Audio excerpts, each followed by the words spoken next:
Hello and welcome to episode 2 of the Nintendo Insider podcast. I'm your host Alex. I'm joined again by Ryan. Hello Ryan, how are you?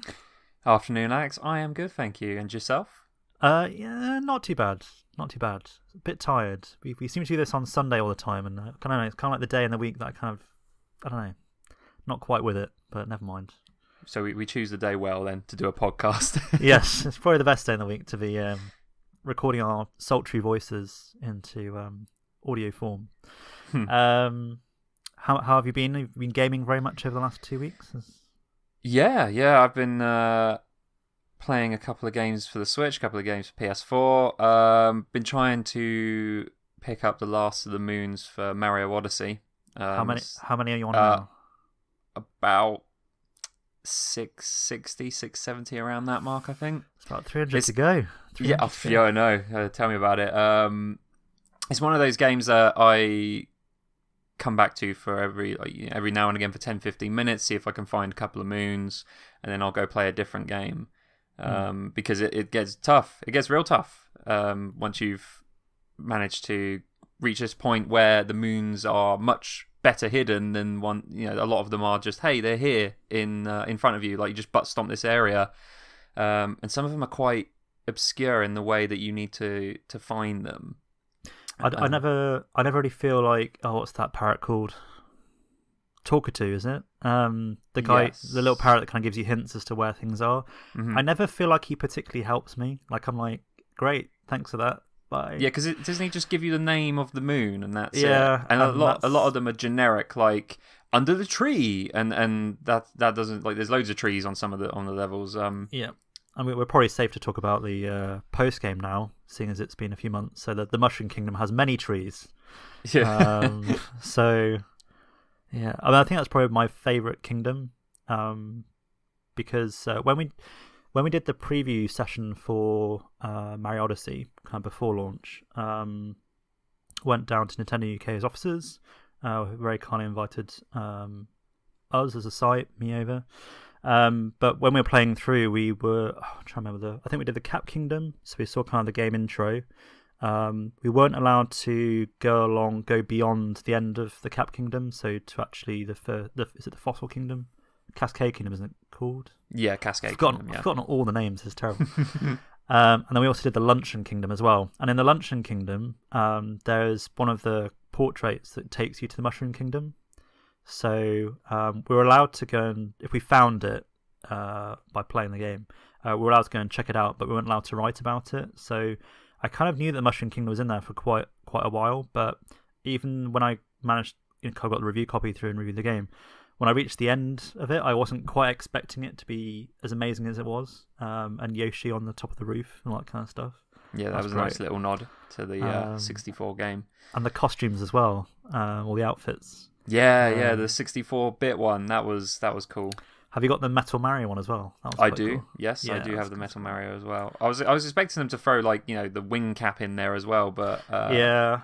I mean, if there was one thing that I kind of missed in that game, I thought that the Cappy as a character is great, but also the kind of, I think they call it capture mechanic. It's not possessing people. They don't want people to think that there's some kind of, I don't know, dodgy things going on. I don't know. Mario seems pretty freaked out when he's doing it to that frog. Oh yeah, that frog at this. Yeah, Charles Martinet is great when he does the little ribbit. But yeah, I did kind of miss the kind of the freedom to kind of. I would love to have kind of flown around everywhere, but I guess it would have made some of the moons easier to catch or pick up or whatever.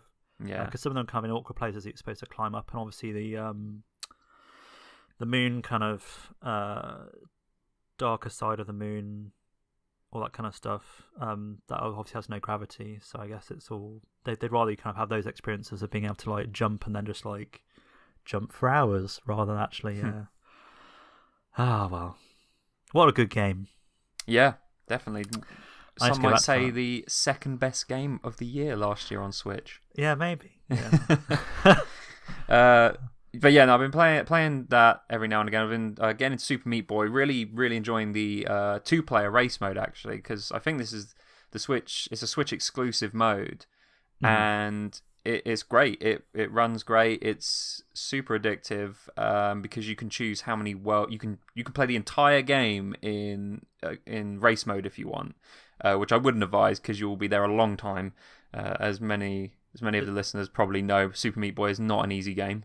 Is race mode kind of like time trial? Do you have to do it in a certain time, or is it just that you're... So the way it works is, so say you do the first world, which I believe is 20 stages, is a case of going from level 1 all the way up to level 20. There is no time limit, I don't think. You have the band-aids, the bandages that you collect, which in the main game unlock extra characters. But if you trade in 2 bandages, you can skip a level. So if you're stuck on a particularly tough one, you can skip it. And that adds this sort of like element of strategy of I could just blow all my bandages and get ahead a few stages of the person I'm playing against, or you could save them for when you're really stuck, or if you need to catch up with someone. And they are hidden in each of the stages, so if you start off with a couple, but as you collect more, it's the kind of thing where you go and ask yourself, do I go out of my way and try and get this bandage over here, which may slow me down a bit, but it might help me out later on in the run. Right, okay. It's a game that I haven't actually played.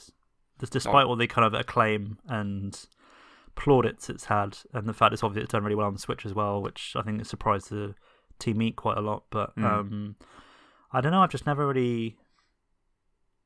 I know, in terms of platformers, I like obviously Mario games, but also the Rayman games, stuff like that. I don't like the ones that are like really challenging, and I think I always kind of felt that I would probably just snap my controller in half if I tried Super Meat Boy. Yeah. I am more interested in Super Meat Boy Forever, so the next one, because that's like an auto runner, I think, isn't it? Yeah. And that would kind of, I think, because like Super Mario Run, I quite enjoyed that as a kind of in how obviously Nintendo built that. But yeah, I think Forever's probably the one that I would be more keen to try. I do admire the developers for taking a chance on what could have easily been just a straight up sequel, which was more levels and just as hard, but to go to an auto runner, I think is quite an interesting move for that series. It's been quite some time since Super Meat Boy, because that was originally on... I remember it being the kind of start of the kind of indie push on Xbox 360, I think. And that's obviously... That's pre-Wii U era. Oh, the Wii U. So it's been quite some time. So I'm surprised... I don't know what they worked on between that. I know that... Binding of Isaac was one, wasn't it? I believe. Oh, but I thought one of the developers kind of splintered off and did his own... Oh, right. thing. Okay. Ender's Nye is another one that's kind of looks kind of similar to Meat Boy. Okay. I believe that's a platformer as well. I haven't actually played that one, but I have had my eye on it for a bit. Yeah, I think the two... This is really clearly not going to be completely accurate, but I think Team Meat, one of the people, the kind of team that created Super Meat Boy, I think one of them splintered off and has made Binding of Isaac, and all the kind of successive iterations of that. And as you said, The End is Nigh, and he's obviously now working on something else as well. But I think they kind of split, I think. And he's obviously released a few more games, but the Super Meat Boy team, I'm not sure the people who kind of stayed with Team Meat, whether they've done anything else. I don't know. Anyway, don't know enough about it. I should probably stop talking at some point. Good game though. Great game. Great I game. I recommend people play it. If you really like your platformers and you do like a challenge, then I think it's like $14.99. I can't remember the exact pricing, but it's do you think that's a bit steep though these days for a game that's probably at least maybe 10 years old? Can't be that old probably, but I mean, if that is the price, and I haven't completely made that up, I do feel if you've never played it before, then it's totally worth it, especially because they've added that 2-player race mode. That they could have easily put it out with no added features in it, but I appreciate that they've actually given the Switch something that I guess would maybe, even if you have played Super Meat Boy, might entice you to try it in a different way. Just gonna fact check you 2 seconds.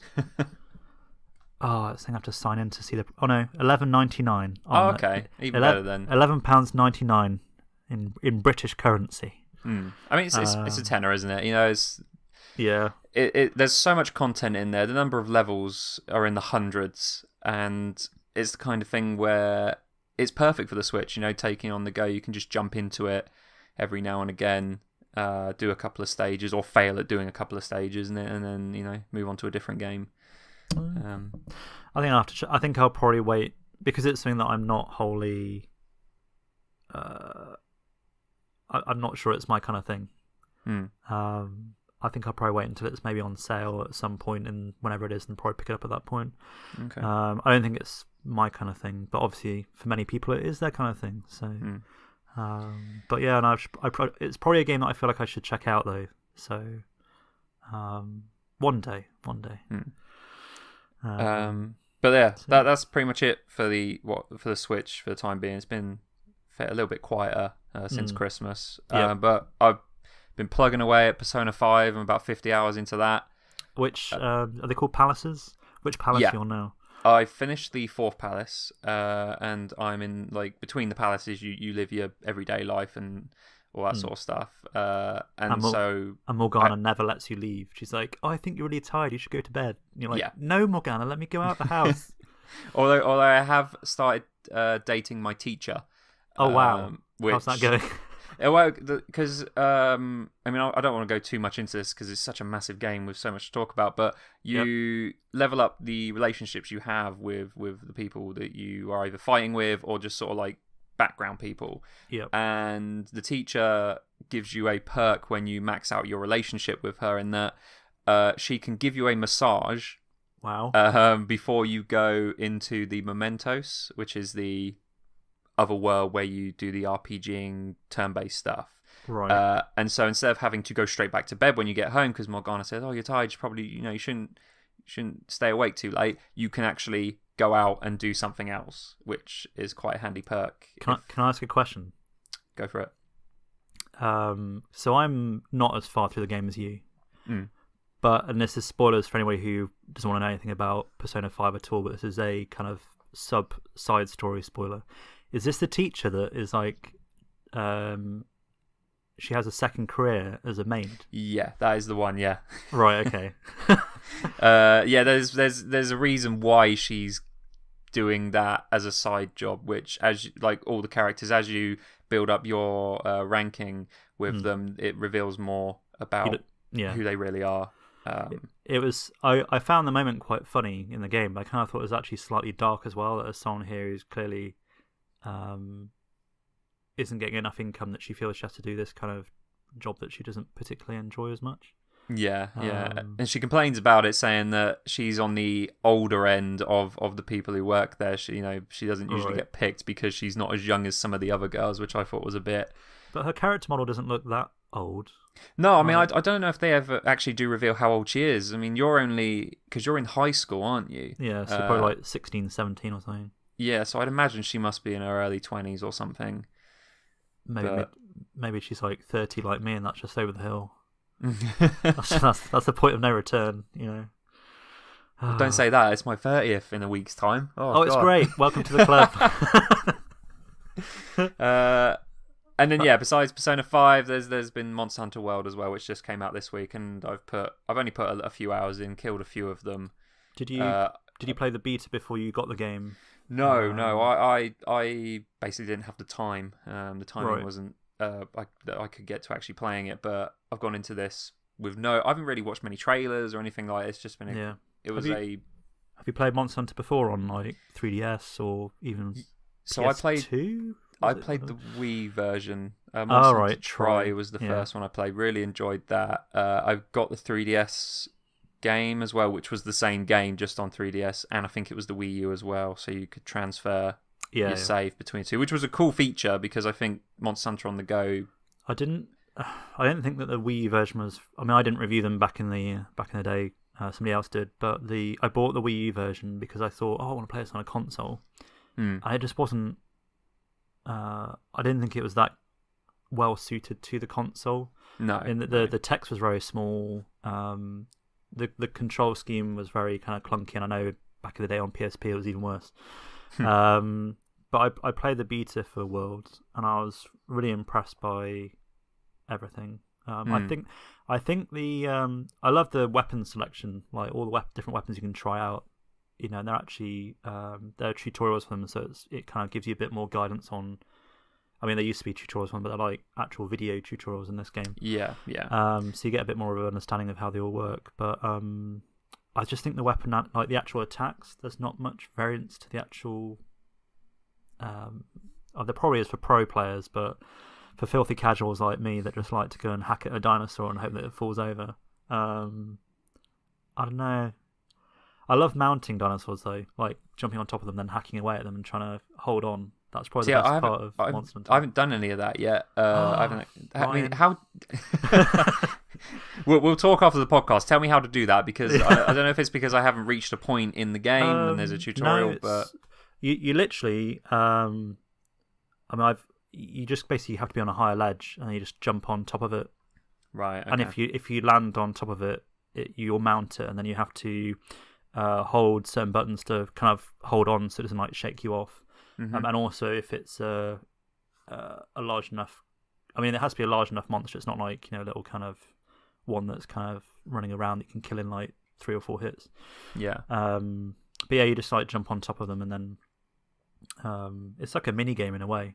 And you're kind of like dodging them, kind of trying to like chomp at you or shake you off, and all that kind of stuff. So yeah, it's good. I think it's obviously a game that's. I mean, you can solo it. I mean, the difficulty adjusts to however many people are playing.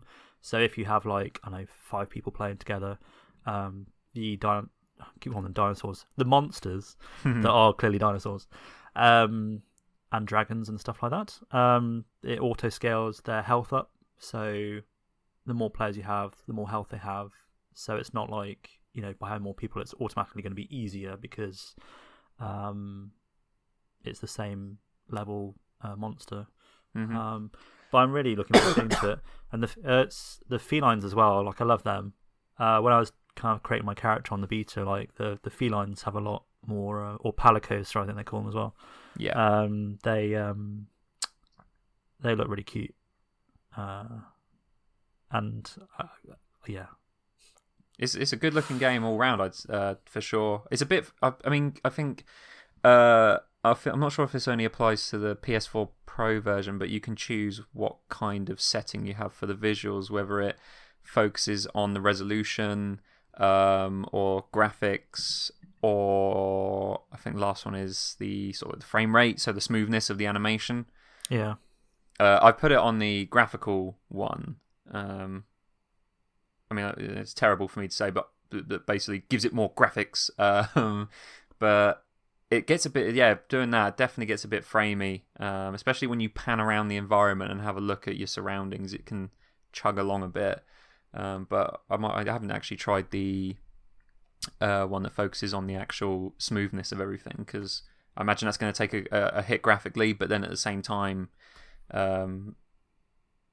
should run smoother, because with the graphical version, if you look in the distance and you see monsters, you can see them. Like it's almost like they're not as bad as like a slideshow, but you can see their movements become a lot more jittery in the background. Okay, that's bad. Yeah, well, I mean, I guess that's why they give you the option, whether you want to focus on resolution or smoothness or graphics. Yeah, I mean, it's good that they. I mean, it's something that on Switch, I think so far games like Fire Emblem Warriors, they've had their kind of choice between whether you want to play it. I think I can't remember the options. The one's basically like prioritizing graphics over performance, and the other one's doing performance over graphics. I think one's 720p but 60 frames per second, and one's 1080p but 30 frames per second. I think that's the difference. And personally, I kind of found that doing 1080p 30 was better for me, because 720p didn't look particularly great, but obviously was a bit more fluid. So yeah, I mean, it's good that regardless of consoles, obviously that's PS4 and Switch covered, but you get those choices to be able to kind of choose between how you want the experience to be. It kind of brings it a bit more in line, kind of, I guess, PC, where you have loads more settings than consoles have ever had of optimizing how you want to play a game. But obviously, as console players, we don't have to worry about upgrading our graphics card every year or two, and all the innards of a PC to make sure it runs the game well enough. But I have a Mac, so I don't get to play many games. I just do all the kind of strategy games and I was really looking forward to that Theme Hospital game that got announced. Is it 2 Point Hospital or something it's called? Yeah, because that's the developers. The name of the developer, isn't it? I was really looking for when that got announced. I was like, yes, finally. And I looked at it. It's like Windows PC, and I was like, damn it! Surely you're going to do a Mac version at some point. If I have to wait for these kind of downgraded ports to be released on Mac before I get to play those games, but woe is me. I have been playing Halo Wars 2 on Xbox One. I've completed the campaign on Legendary. That was pretty great. Really enjoyed that. It's been done by Creative Assembly, so they're obviously the Total War developer. I was really glad that Microsoft brought that series back because, as I mentioned on Mac, I like strategy games, so that was a good one for me. Been unlocking achievements as well, so that kind of fuels the addiction. On Switch, I've been playing Lost Sphere, so that's the new RPG from the Square Enix studio Tokyo RPG Factory. Some people may have played I Am Setsuna before, so it's that team. Is it like tied in any way to that, or is it very much a very separate? Well, I think it's a separate game. Right. I haven't completed it yet, so I don't know if there'll be something that happens later on that suddenly miraculously ties things or pieces them together. But it's the same kind of approach. It's kind of like a very classic, traditional kind of RPG that is similar to something you would have played probably in. I don't want to kind of make the game sound bad, but kind of PS1 era, kind of SNES, PS1, kind of around that kind of time. I guess they probably weren't the same generation, those two consoles, but never mind.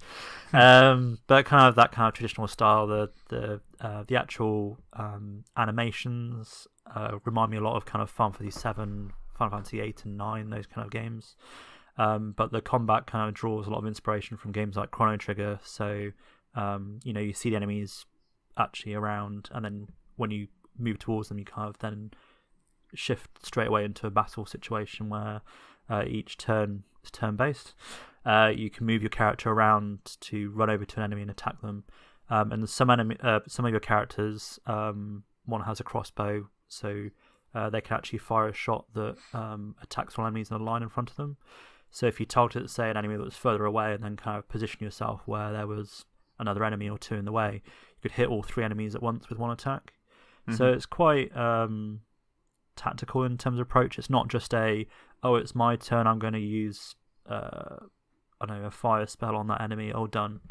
It is very much like, where should I position my characters, and certain attacks have an area of damage and stuff like that. So it's a bit more involved than just simply waiting for a character's turn, choosing what they're doing, moving on to the next one, kind of doing that. You're having to think about what you're doing, especially in kind of obviously boss battles and things like that. So that's pretty fun. I'm probably about 5 or 6 hours into it, I think. And I think it's about a 40-hour game. So I've got, I've got a long way to go. I Am Setsuna, I think, was about 20 hours, if I remember correctly. And they made a big thing of like, we've made this game longer. It's like, well, sometimes it's a nice place to play an RPG that's a bit shorter. Yeah. Like Persona 5, I think, I've had friends who've completed that, and they've said that's about, 70, 80 hours before they got to the end of it, I think. I really want to play The Witcher 3. I've kind of played for an hour or two. But my friend said, I played that for 120 hours. And I'm like, what? I don't have that time. So I'm a bit apprehensive to... I know I should play it because it's such a great game, but it's more the time factor. I just don't know if I have enough time to sink that in at the moment with how busy Switch is. Yeah. So there's that as well. And I've just carried on playing Assassin's Creed Origins as well, because I've probably done about 10 hours into that, so I haven't really kind of wrapped it up or finished it yet. So I kind of want to just see that through before someone spoils something. It's my intense fear of spoilers with games usually forces me through things. It's why it's nice to review things every now and then, because it's you get the game early so you can play it before someone spoils it. Yeah. And then write lovely words about them if it's a good game.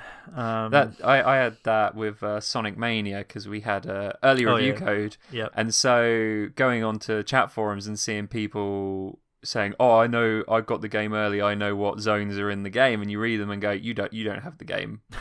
You clearly don't have the game. It's amusing to be on that side of the conversation, where it's just like, you're watching people who you can confirm in your head and go, well, I know for a fact these guys are lying because I have the information. Yeah, it's bad. I mean, there's a lot of misinformation as well. I mean, obviously in our wonderful podcast, we're going to move on to kind of talking about news, but the first story was obviously kind of Nintendo Labo. But before that was announced, there was a kind of what's 4chan? Is it? This is the Sunday feeling going on. I can't remember anything. They had a rumor that went up there. It was kind of before the announcement that Nintendo pushed out the video to kind of announce this. There was a rumor on there that was kind of saying it's going to be kind of like pixel bit stuff where you kind of make Nintendo characters out of kind of basically Lego type bricks. And there's going to be like Ganondorf and Mario and Luigi and all that kind of stuff. And it's dangerous online. These things can kind of spread. And sometimes you just have to, I mean, in that situation, you just have to wait like 3 hours until you actually find out what it is. But obviously online it's very competitive and people would want the traffic. So there's a lot of people kind of posting that and misrepresenting what it was before you knew what it was. So, oh well, life goes on. The big wheel of life. Lies and scandal. This is the point we might descend into the Trump presidency, but never mind. Keep it on Nintendo chat. Yay. So we obviously just chatted through what we've been playing. So some good games there that are keeping us busy. But we also want to talk through news and stuff that's been happening in Nintendo land over the last kind of fortnight or so since our last podcast. So one of those was kind of shortly after we did that wonderful debut podcast that we did, which you can go listen to on YouTube and iTunes, was Nintendo Labo. So this was probably a big surprise to me because I didn't really know what to expect. Cause I think the tease was like it was for big. They're going to announce something that was for kids and big kids, basically. Adults who are kids at heart, I think it was, or something which is that. Which is us all over, isn't it? Yeah. But even with that kind of tease, though, I wasn't really expecting basically cardboard kits that you can kind of make into different objects, items, etc. I don't think anyone was expecting it. It was just, I mean, like you said, you had that rumor online about you build Nintendo characters, and I think people were leaning toward that, going, "Oh, that sounds like that's plausible, and that could be it." And then no, it's you build things out of cardboard, which is a very, very Nintendo idea in that it's so crazy and out there. Like you wouldn't see something like this from Microsoft or Sony or any company like that. Yeah, this is kind of like the experimental side of the industry where things in Nintendo's kind of area, we've had things like obviously the Wii remote was a big gamble. Do people actually want to play with motion control? Turns out they did. Wii was a massive success. Then we had things like the Wii Zapper, which was pretty great. The Wii Balance Board obviously was another one. Wii Fit was a massively popular game. I can't remember the sales figures, but it was really, really crazy. I think it was, I'm going to say 50 million off the top of my head, but I remember going around town looking, because our family wanted to get one and you could just not buy it anywhere. I ended up having to go to WH Smith's and they had like one left. So that's how popular it was, that it had sold out everywhere. Yeah, I was at uni at that point, and I went into game and luckily they had one in there and I was like, yeah, I need to get that. I just bought it. I don't think I probably used it as much as I should have, but I found the software pretty interesting, and that's probably kind of what I've found with Nintendo Labo as well. Is that when I watched the video, I was a bit kind of like, well that kind of looks cool. I didn't really know how to react to it. I was kind of like, And yeah. I guess in the same way that when Nintendo Switch was announced, it was kind of this thing that got shared around online, and it's that kind of viral thing of what is this. So I've obviously seen it be picked up fairly broadly, by all the mainstream press as well. Obviously, all as wonderful Nintendo fans.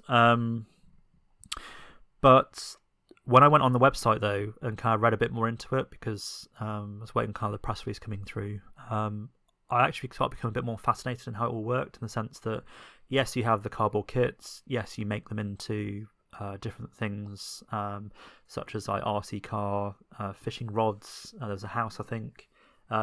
Motorbike's probably not my kind of thing, but there's a motorbike one there as well, kind of handlebars. The piano was probably the coolest one. But when you kind of look through the website, it's kind of explaining how everything worked, and it was really clever, like how it uses the Joy-Con, the infrared sensor, I think, on the bottom of the right Joy-Con, or IR sensor, same thing probably, but never mind. That was all fairly smart, but when you actually get these kits, you get obviously software with it. It's not, because talking about price, it's about, there's 2 kits that they've announced. One's a variety kit, which has lots of different things you can make. I think that was about £50. Correct me if I'm wrong. And then there's also a kind of a robot kit, which was like slight £10 more expensive, so a bit more money on that one. But you get the software with it, and it kind of talks you through like how to make it. So if you're a kid kind of doing this, you're actually learning obviously how to build something in a kind of interactive setting, rather than just kind of reading Lego instructions, which is equally brilliant. Obviously, everyone loves Lego. It's a bit more interactive and kind of, this is how you make it, and then once it's made, it kind of breaks down how it all works as well. And the piano, I think, was the one that kind of got everybody being like, whoa, what? Because there's like strips of I can't remember what it was. Is it kind of copper strips or something, I think they said, that are on kind of each of the keys, and then the camera on the Joy-Con basically picks up which one's being pressed and obviously plays those notes on the Switch. It's really smart. Like, it's not this kind of, I saw kind of obviously, as I would have expected, a lot of people on Twitter being like, oh, I'm not going to pay £60 for cardboard. But it's a lot more than that. And I think, I'm in a position where I don't have kids yet. But for parents, this is something that's, that they can make with their kids, and something that's obviously educational as well. Definitely. I think that's, Nintendo up front said, didn't they? Before the trailer even dropped, it was, hey, this is for kids, and this is not going to be Smash Bros. Exactly. Yeah. Damn it. Yeah. And like yourself, I don't have kids yet, but it was the kind of thing where I'm thinking that would be perfect, because I think I read somewhere that to build something like the piano is like a 2-hour process, and that seems like a great thing to do with your kid. Is I imagine would be very rewarding to build it, spend that time on it, and then actually you've got a working miniature piano in a way, and then you also understand how it works and why it works and things like that. And I think some will be better than the others. Like, I think the motorbike handles are a bit, it's motorbike handles and you tilt it, but looking at that robot suit, and when they open up the back of that backpack and you just see all the pulleys and the string and that, it's like, that looks super complicated, and I imagine that's going to take more than 2 hours to put together. Yeah. But yeah, I think if you're a kid, then I think you're going to love it, really, aren't you? Because it's just this clever new thing that has not really been done with video games before. Yeah, and I think what people forget with Nintendo's kind of approach to the market is that, I guess it's the same with any kind of company, really. Everything that they do is not geared to be. They want to make things for everybody, to bring the smiles to everybody's faces and all that kind of stuff. But it doesn't mean that everything they do has to be catered to you as an individual. There are series that I don't particularly enjoy as much as others. There are ones that I absolutely adore. It's the same thing with this. It's like, this is not. They very carefully positioned it as being something for children, and obviously, big kids at heart and all that kind of stuff, because they knew that there would be a reaction to it where, that wasn't Smash Bros. Where's Animal Crossing? Because the fan base, Nintendo's fan base, is very passionate. Yeah. It's obviously been through a period where, with the Wii U, things were a bit slower, a bit more measured, and there was a lot of gaps to wait for things. Switch obviously is doing much, much better, and so there's this demand now to see Nintendo continue to succeed by giving everybody what they want and keeping everybody excited about it. But again, what people forget is that we have things like the Nintendo Direct Mini, where we get a few kind of a barrage of kind of news announcements, and we get those throughout the year. Nintendo Direct presentations happen, be them specific to one game or whatever, and then obviously we get to E3, and there's things they have to say for that to make sure that they can have a bit more prominence in reporting compared to to kind of compete with Microsoft and Sony's conferences as well. Even Bethesda's doing one now, and EA's doing one as well. So it's all share a voice for them to make sure they have big things to kind of announce. So we're actually getting a good continuous kind of trickle of news and things to keep us know what's coming up. I think certainly in the first half of the year I would prefer to have a few more dates of knowing when things are coming. There are a few games in that Direct Mini that were like, it's coming in spring. And I'm like, well, that's not far away. Please give us a date. Exactly. Because I think that really helped me in that for the first 9 months of, 10 months, I guess, of Nintendo Switch, was just knowing that every single month there's a game coming out. And I guess now they're being able to ride the success of Switch, that they don't have to worry about that as much. And obviously they are being very calculative is the wrong word, because it sounds like they're being evil. They're being very strategic about what they're doing. So we now know that next month we've got Bayonetta, at least from a first party perspective. Next month we've got Bayonetta and Bayonetta 2. March we've got Kirby. April is when Nintendo Labo comes out. And then we know around that there's Hyrule Warriors and probably something else I'm forgetting about. Mario Tennis is a spring title as well. Yeah. So and then Donkey Kong's in May, isn't it? But then that's before you even get to like the bigger third parties like Dark Souls and games like that. Yeah. Which, I mean, yes, it's not a Nintendo game, but that's still a really, really interesting get for the console for sure. Yeah, and this stuff really is just to kind of broaden. This stuff being Nintendo Labo is really just something that's kind of trying to broaden out Switch, because obviously early on, last kind of 10 months, it's been very popular anyway, so props to that fact.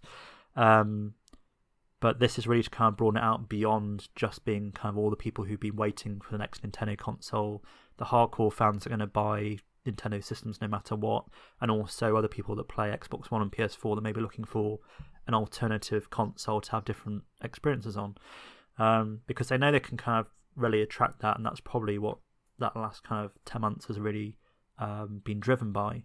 Whereas stuff like Nintendo Labo is saying, right, well, we know that we've kind of got the attention of people that play games a lot, but we need to kind of look for something that's really going to start to attract families a bit more, which is something they've obviously always been able to do with lovely games like Mario Kart. Everyone loves playing that. But certainly this is kind of this interactive experience that people can sit down together and kind of build these things, which can either take you 15 minutes or a couple of hours to build. They're fairly complex. I mean, I think when I watched the trailer, it didn't come across to me how complex they were. When I went on the website and saw how much was in the box, I was like, what? And especially the robot kit, I was like, whoa, it's like loads of stuff in that. And sure, the price point is always going to be a conversation point as to, is it too expensive? Are people going to buy this at that price? But I think it's probably about right. It's down to the software experiences. We know that we're really interested in how to make these things, and the kits look really cool. But is the actual software experience long term enough for you to be kind of returning to it? Do you want to keep getting the motorbike handle out and steering that around? The fishing pole, I'm a bit kind of like, I don't know, kind of this nervousness of kind of lifting some kind of Nintendo. I'm a bit nervous of dropping something. But I think there's like a few big sort of like cause for concern with it. I mean, the first one for me is the price. I think the price is a bit on the steep side, and I'm not because it's cardboard, but I mean, like you said, it depends on the quality of the actual games that you get with it. So is the fishing game going to be? Is it going to be like a compilation of Wii Play style games where it's like a neat distraction for a bit, but then you just sort of like get bored of it after a while and maybe break it out when you want to show it off to a group of friends or something? And then obviously the other area is it's cardboard. I mean, cardboard's not as tough as your plastic peripherals that we've had in the past. Yeah. And especially if you've got kids who are handling it, or I was saying to someone the other day, when I play video games, your hands tend to get a little bit clammy, a little bit sweaty, and that with cardboard is not a good combination. Yep. And Nintendo have said yes, you they'll send out, or you can order replacements, but that's more money, isn't it? It's not going to be a free service. I mean, the plus point for me is, I mean, obviously if it was plastic, I think it'll be massively more expensive. I mean, you've seen how like there are Lego kits out there for like the Millennium Falcon, I think, or something like that. That's like £500 or something. And even for like Lego, which is mass producing these bricks to kind of, they could probably afford to lower the price a bit, but that's really expensive. The cardboard approached me. I mean, I don't know about you, but I have plastic peripherals sat around everywhere. I've got like 2 Guitar Hero 3 guitars probably up in the attic somewhere. Obviously got the Wii Fit balance ball, which is over there somewhere. Many controllers for different consoles and things like that. Whereas for me, I think that the use of cardboard obviously is good from a kind of practical assembly point of view, but it's also more environmentally friendly in the sense that if it reaches a point in 5-10 years when you're just like, ugh, I don't play with these things anymore, they take up room, I don't want them, you can literally just recycle them. Whereas the plastic peripherals, you can go and take them to a dump and chuck them in the plastics, but they'll probably just go to a dump site somewhere, and it's like the ET cartridges in America. There's probably like there's a pile of Guitar Hero guitars just waiting to be slammed for sat on a mound of peripherals somewhere in the world. So certainly from a kind of environmentally friendly footprint type of thing, I get that, and I think it will come down to how much the actual replacements would cost. If it is I've just trashed the fishing rod, to me was the one I worried about, because you have to kind of rotate the reel. And I mean the other ones, the RC car, is more around kind of the vibration in the Joy-Con kind of moving it. So that's a bit that doesn't look like it's going to get damaged too much. The house is, you put the switch inside it, and then it detects kind of blocks with the IR camera on the Joy-Con, and then you kind of feed little creatures inside it. So that one is a bit harmless.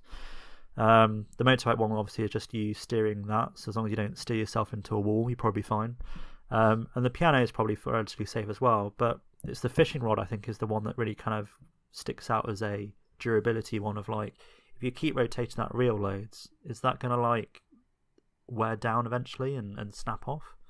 And obviously, as you mentioned, like Nintendo with replacements, how much they're going to be? Is it like £5-10 to buy a replacement one, or is it like another 30 quid? Because people wouldn't obviously spend that. So it's obviously something they have to work out as well. And I don't think they're going to do it for free, because it's a business. They can't just hand these things out. No. Because equally it opens them up to the fact that somebody could request a load of replacements for free and then whack them on eBay. Yeah. So there's that worry as a business as well, that people are not doing it honestly. But yeah, I mean it's interesting. I mean there'll be events in London next month, so I'm hoping we might get invited along to those. So if you're listening around the world, in America there are events in San Francisco on the 2nd and 3rd of February, New York City on the 2nd to 4th of March, and they're for parents with children, so specifically targeting families for this, rather than just us sans children, missing them somewhere. And also in the UK there are ones in London in February, and that's taking place between Wednesday the 14th to Saturday the 17th. So if you go to the Nintendo America's website or Nintendo UK's website, you'll be able to kind of click through the links to kind of find those, how to apply and things like that through there. There is a cut-off, so if you're listening and like really excited about checking this out, I'd go and do that as soon as possible. But yeah, I mean it's a good hands-on opportunity to check it out. I wonder how many they'll have there, because obviously if you turn up for the day and you have to like make all the sets, you probably spend most of your day building them rather than actually playing with them. But I'd imagine it's going to be play them, I reckon. Yeah. Because if it is like 2 hours upwards, I can't imagine, unless it's sort of like, here's some examples of, and someone will be there to show you, hey, this is how you do this step and this is the kind of thing you do. Also, cardboards, what's to stop someone taking one of those bits of cardboard, Oh, they'll have cardboard bouncers on the door. Just like blocking people.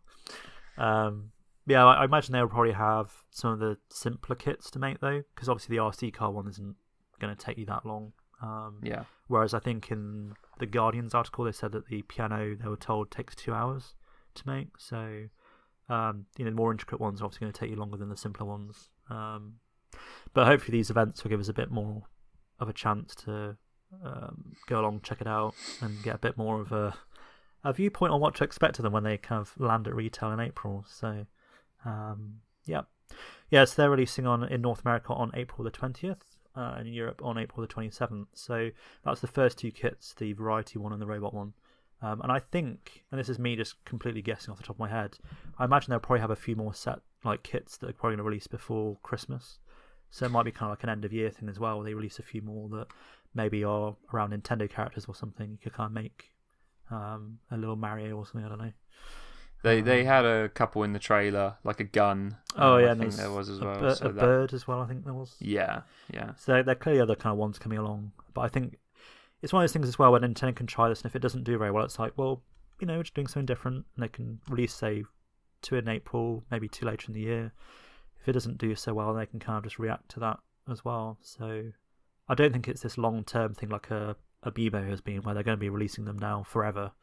It's just obviously something just to try out to see, differentiate themselves from Xbox and PlayStation, because it's something obviously that they don't do.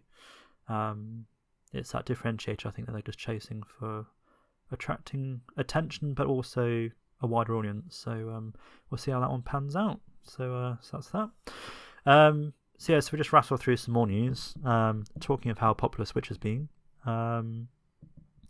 NPD has reported that it was the best-selling console in the US in December. So that's obviously quite positive. That was a 5-week period. I think it sold 1.5 million Nintendo Switches in that time.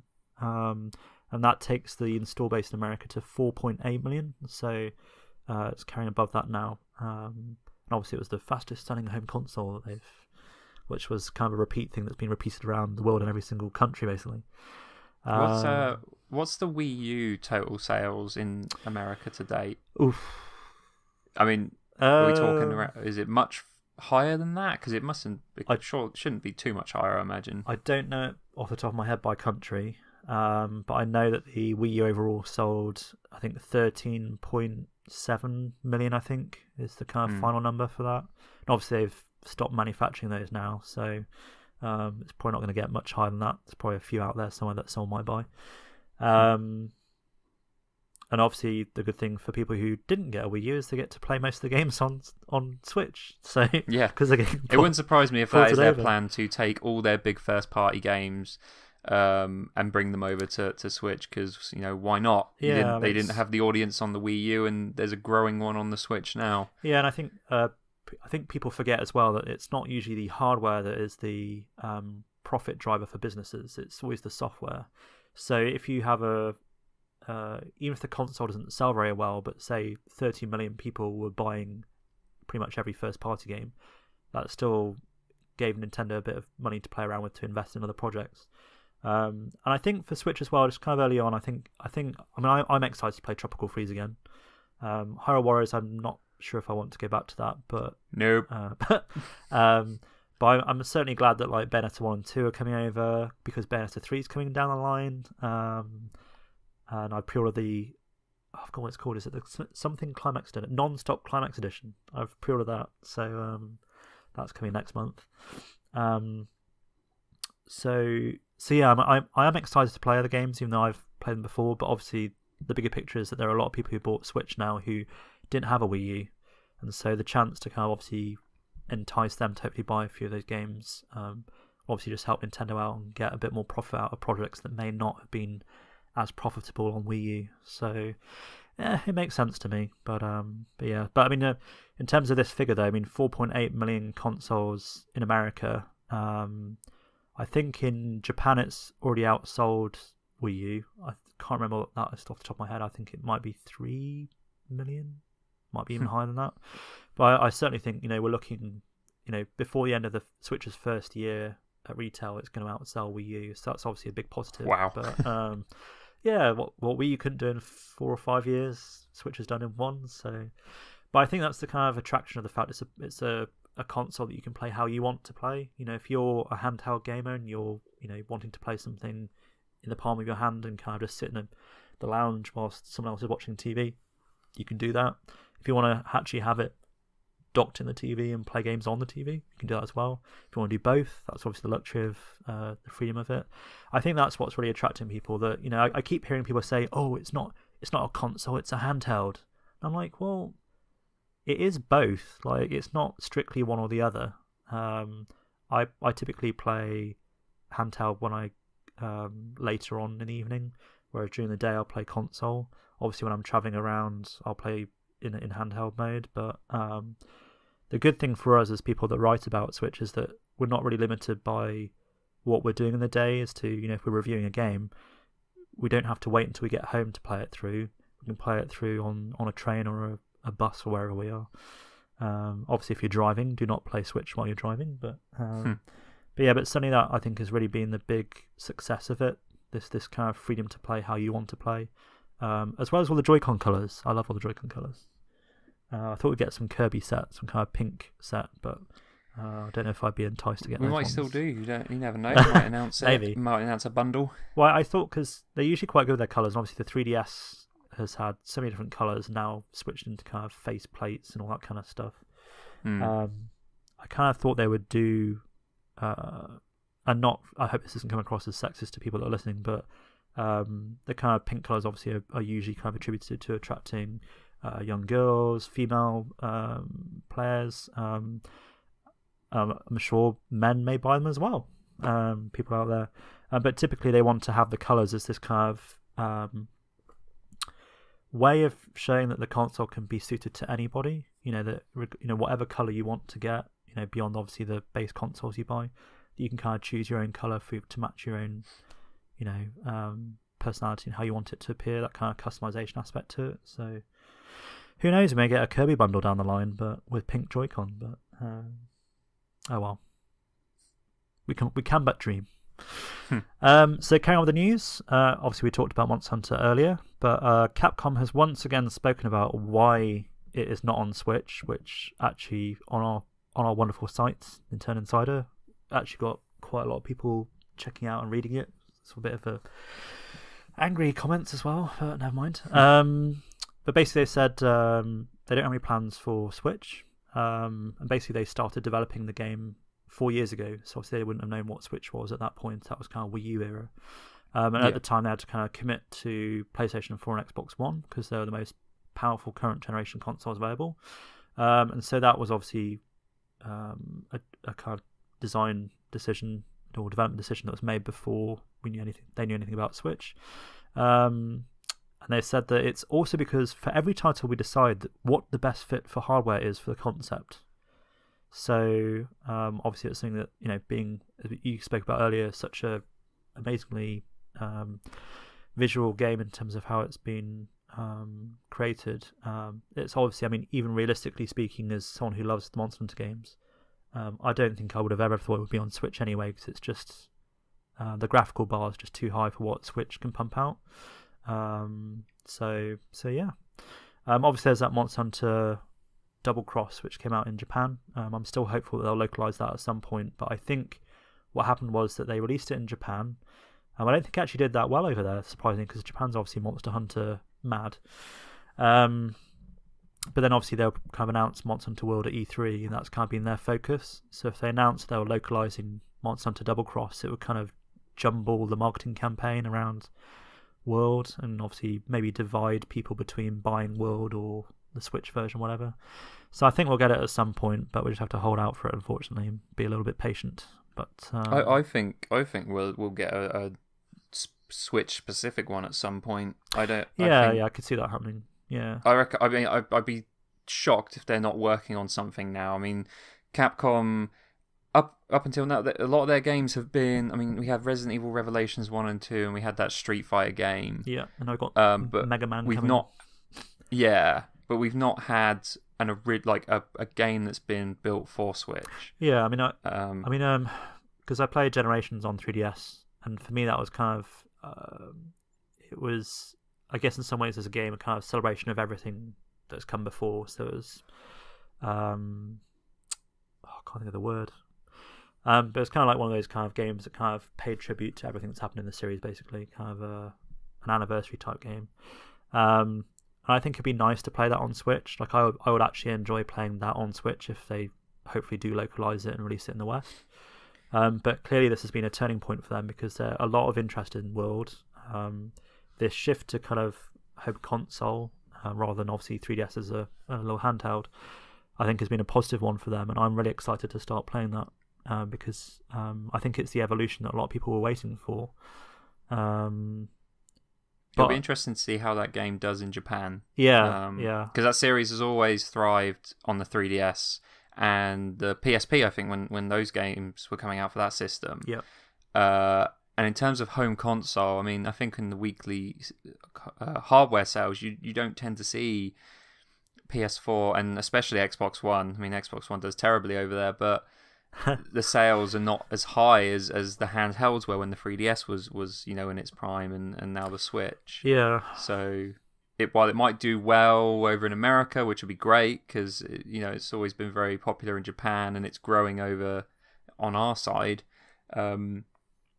It'll be interesting to see if Japan take to it as a home console game instead of a handheld take it anywhere with you experience. Yeah. I mean, the Media Crate sales will come out usually on Wednesday, so we'll see what happens then as to how well it's done. But certainly I think, Sony's obviously covered Nintendo for a little while. There was never that level of excitement around the 3DS games. Obviously there were the people that loved it, have always loved it, and will buy those. But it never it started to find its feet. There's more attention being drawn towards it. I think some Nintendo Switch or Nintendo, generally speaking, fans are a bit annoyed that Nintendo kind of helped them localize and market Monster Hunter in the West. And then suddenly there's this right, we're going to release Monster Hunter World and it's not on any Nintendo platforms. And that kind of hurt a bit, I think, which I understand. But I just think that from a business perspective, you wouldn't want to release two Monster Hunter games alongside each other and confuse people as to, which should I buy and all that kind of stuff. I think it's, and also I guess looking at Monster Hunter World on the console, it's such this visual powerhouse of a game. It's the kind of thing where it's do you really want a lesser version on the Switch for something like that, or would you rather wait a little bit, be a bit more patient, and then Capcom release a Switch specific one that's going to take advantage of the features of the console? Yeah, and I think also what we forget is how poor obviously the Wii U did. So a lot of publishers were thinking, right, well, Wii U sold 13 million. They weren't particularly bothered about supporting that really. So when Switch came out, it was right, it's taken a little bit of time for people to kind of for all the kind of publishers and their development teams, the people making the decisions basically, to really realize, wow, this Switch is actually off to a very good start. Obviously it's maintained that in the second year and then obviously the third year, and making sure there's enough games to keep people oh man, I really want to buy a Switch. Need to maintain that pace, and that's obviously down to Nintendo as well as third parties. But I understand that there's been this shift in terms of because I would have loved to have seen Monster Hunter World as a Switch exclusive game. I mean, in Dreamland, I would have loved that. But equally, I look at the game and I think actually that's better if that game goes to PS4 and Xbox, and later in the year it's going to PC as well, because even if a Switch exclusive game that is a iteration of it or a differentiated experience that's been built specifically for Switch comes down the line, if people love it on PS4, Xbox and PC and they're wow, this game's incredible, I've never played it before, I'm really into it, and a Switch game comes out, they might actually think, I'm actually going to buy that now. And it actually does more for Switch than probably I think maybe you'd realise initially, being snubbed for the fact that it doesn't have World on it. So we'll see. But I'm hopeful that there will be a Monster Hunter game on Switch. I think certainly, we're seeing now as we're moving into the second year of the console being out, there are a lot of publishers now being and really kind of wanting to release games on it now.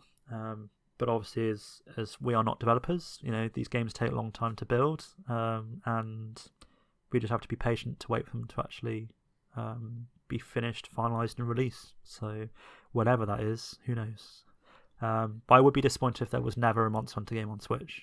I think that's fair to say. But I don't think you have to worry about that. Another game I'd be disappointed if it never releases on Switch, Ryan?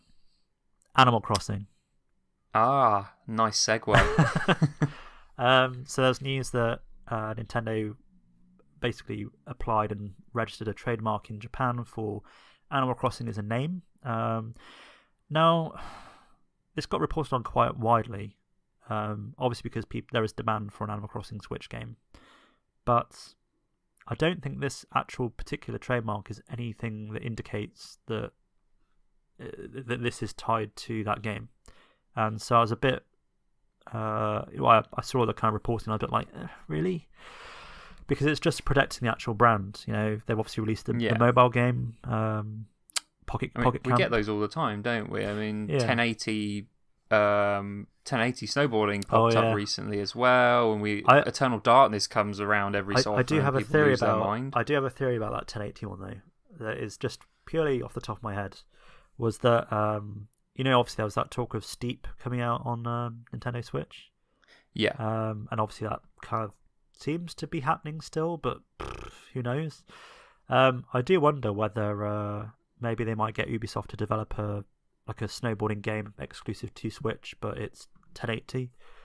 Because obviously if they have a team that develops Steep, they're people that are making snowboarding games anyway. So who knows? I just a bit of speculation. That could work. Because obviously Mario & Rabbids has done really well, and that sold really well. First week sales in Japan, that came out just over a week ago.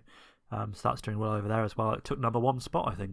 About 60,000 copies were sold, I think. So they're obviously really pleased with that. But Nintendo gave that a big, strong push in Japan. So yeah, that's my speculation for that one. But this Animal Crossing one, though, I think it's just them protecting the name in Japan, because I think in Japan, if I remember rightly, isn't there some kind of Japanese name for Animal Crossing that isn't? Let me have a look. I think I'm not sure actually. Let's Google it. Da da da da. Do do do do do do do do. I can't remember what the. Maybe I'm getting confused with the kind of code name it had before it was released. Oh well, never mind. But yeah, I mean, I don't think if they release a new Animal Crossing game, it would just be called Animal Crossing. Like, that's just like weird to me. It's like God of War. Like, I'm so excited for God of War, but they called it God of War, and I'm like, eh. So I don't think Nintendo's going to kind of pull something like that. It will have some kind of elongated name or something else thrown in there. But oh yeah, definitely.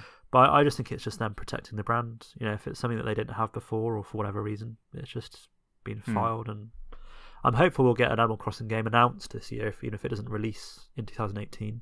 I certainly think that the assets they did for that wonderful game, Animal Crossing Amiibo Festival, which is not one of my personal favourites, there are all those HD assets there for an Animal Crossing game. And I think that was born out of the fact that they were probably preparing an Animal Crossing game for Wii U, but then kind of realised that people aren't really buying this. Why don't we kind of release a kind of a spin-off on Wii U, and then use those assets again to build, continue building probably at that point an actual full Animal Crossing experience. So I'm hopeful it's further along in development than we probably think it is, and it's probably nearer to release than we think it is. But again, Nintendo is mysterious, and we don't know everything they're thinking. So maybe that's not happening, but who knows?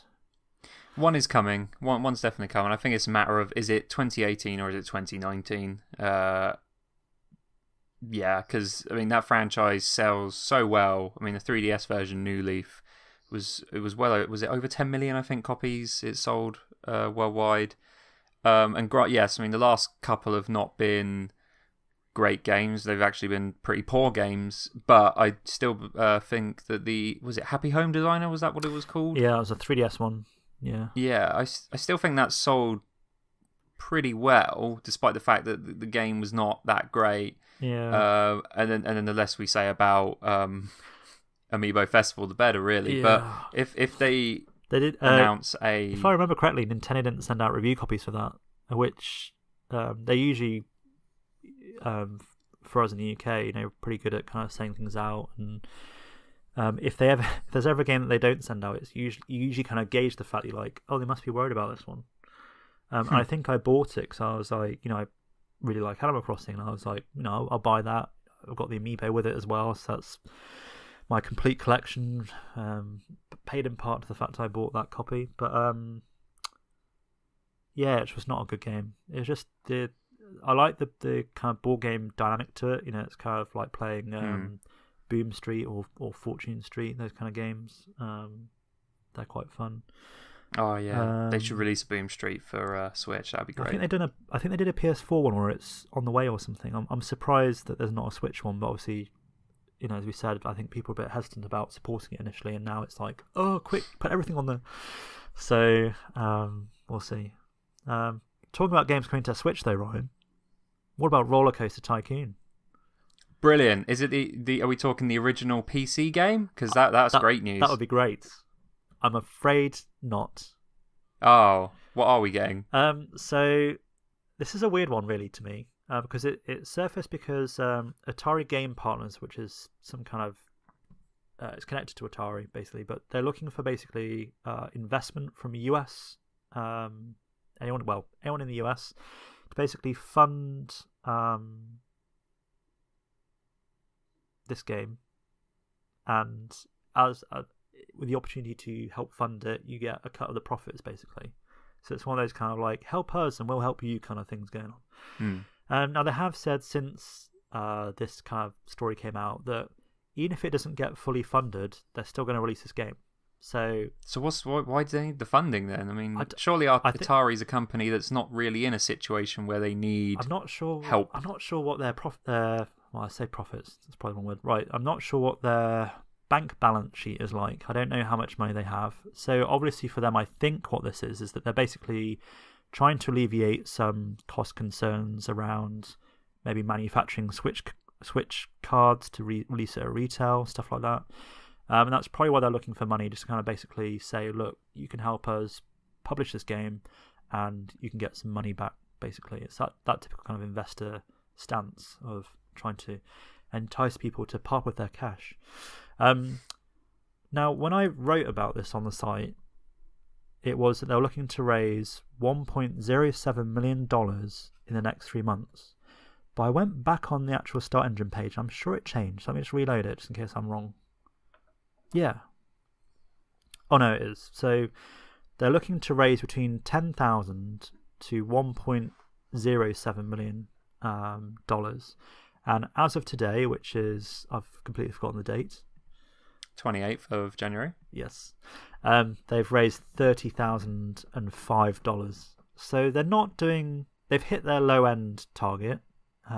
It's probably worth mentioning that the minimum investment is $250, so it's not some kind of Kickstarter type approach where you can pay $20 and get a free T-shirt or something.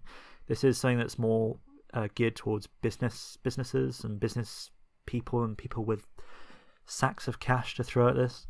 But yeah, I mean, they have said they are going to release this. But I mean, what worries me more than the fact that they're looking for investment is that it's based off the mobile game. So it's Rollercoaster. Oh God! So I don't know if you. I haven't played it, but have you played Rollercoaster Tycoon Touch?